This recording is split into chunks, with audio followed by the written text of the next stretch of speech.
Hi, folks. Welcome back to another edition of Rich Conversations. This is a series of short, really insightful one-to-ones between me, Rich, and somebody in my network who I see as being an absolute god when it comes to a particular topic.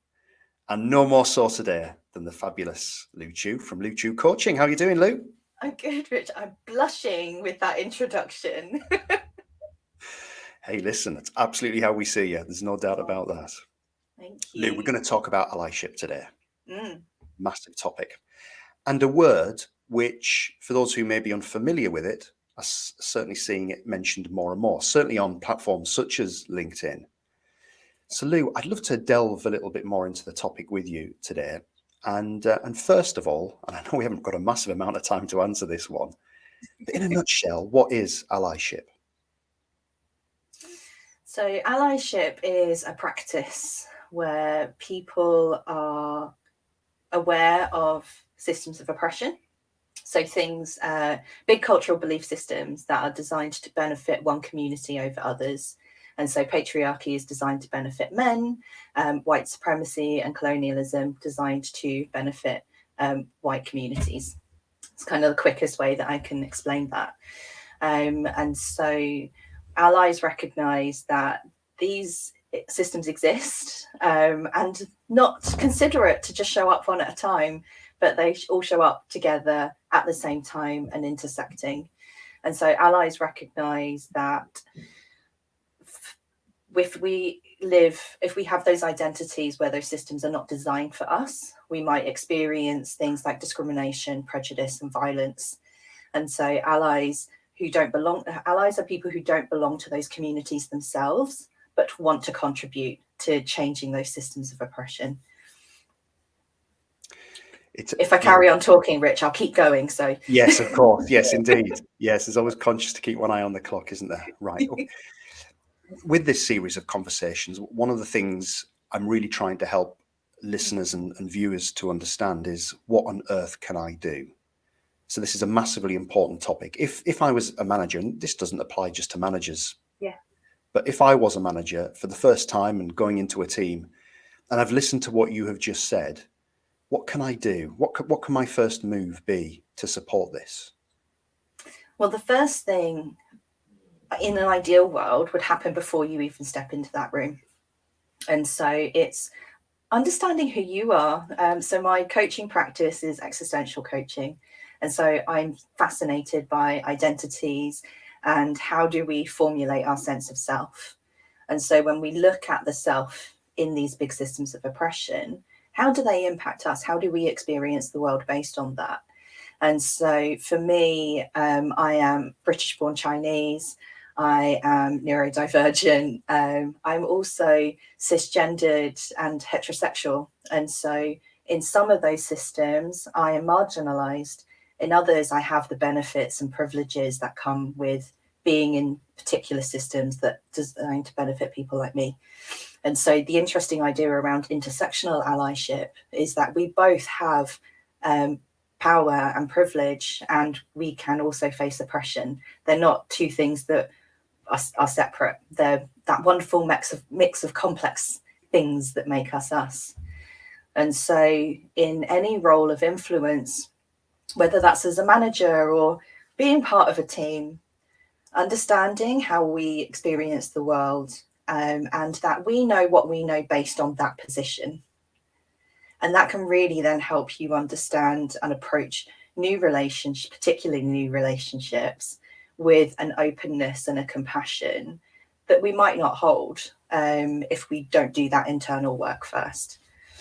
And then after that, when you kind of step into that room, it's completely up to you. Part of the interesting thing about allyship is it's about being authentic to you too.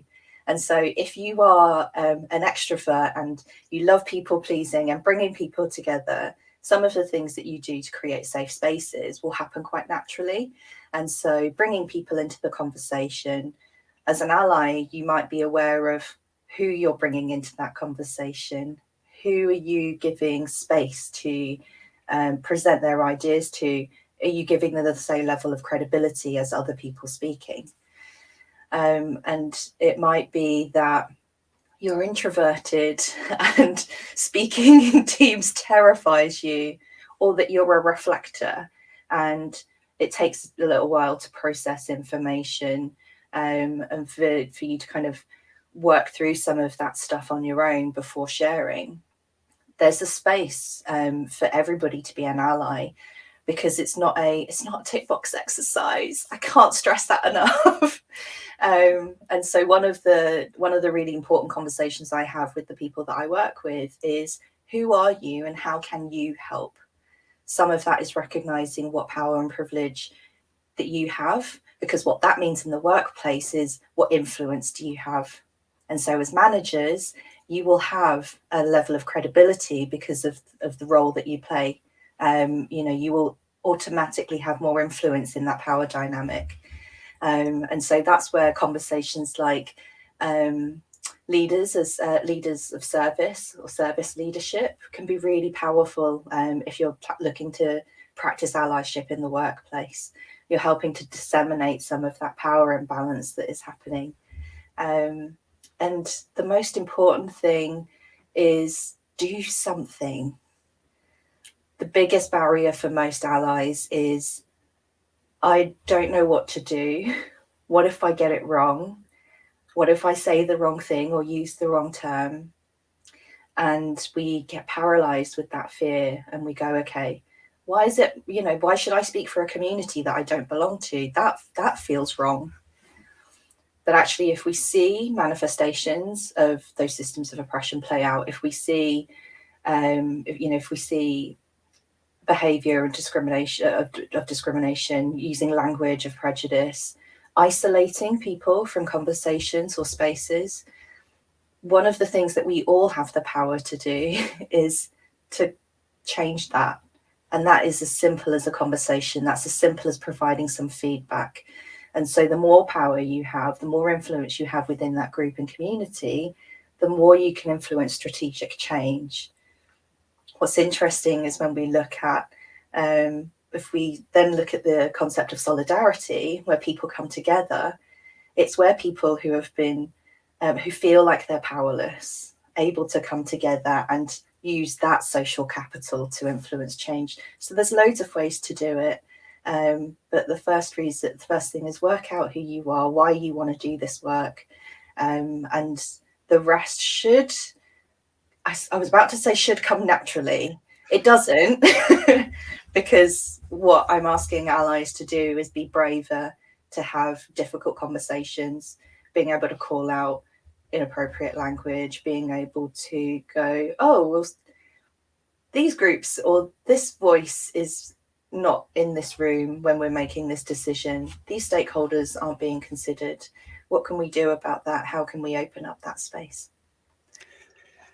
So insightful. That really, really is. I love that line that you're just saying there as well, though, as the first step you take is probably one of the easiest ones. Just look at yourself. Just that's growing your self-awareness and understanding your role in that space, which with a lot of things like this, the first step is sometimes the toughest. Actually, what we're saying here is that's a fairly simple, straightforward step.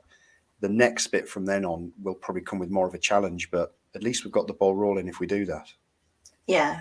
And it's the idea of whether it's like the easiest step. In theory it is, but it is really hard, because sometimes what we're having to do is then look at things that maybe through that reflection, maybe we've experienced oppression but we didn't see it as oppression, because we didn't recognize the system that it was a part of. One of the ways that discrimination and prejudice can continue to spread and influence is by isolating individuals who experience it and go, well, that happened to you. It doesn't, maybe it wasn't about your race or your gender or, your sexuality. So one of the things that we do collectively is gaslight those experiences. We isolate them and we go, well, no, this is on you. And which is why the idea of coming together, and why having allies who believe you and validate the experience that you have had can be so powerful.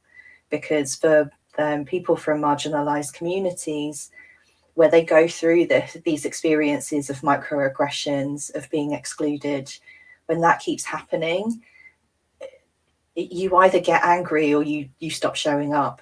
And so in the influence of a team, you know, the people who are like shouting the loudest or the people who are not engaging at all are probably the ones struggling the most.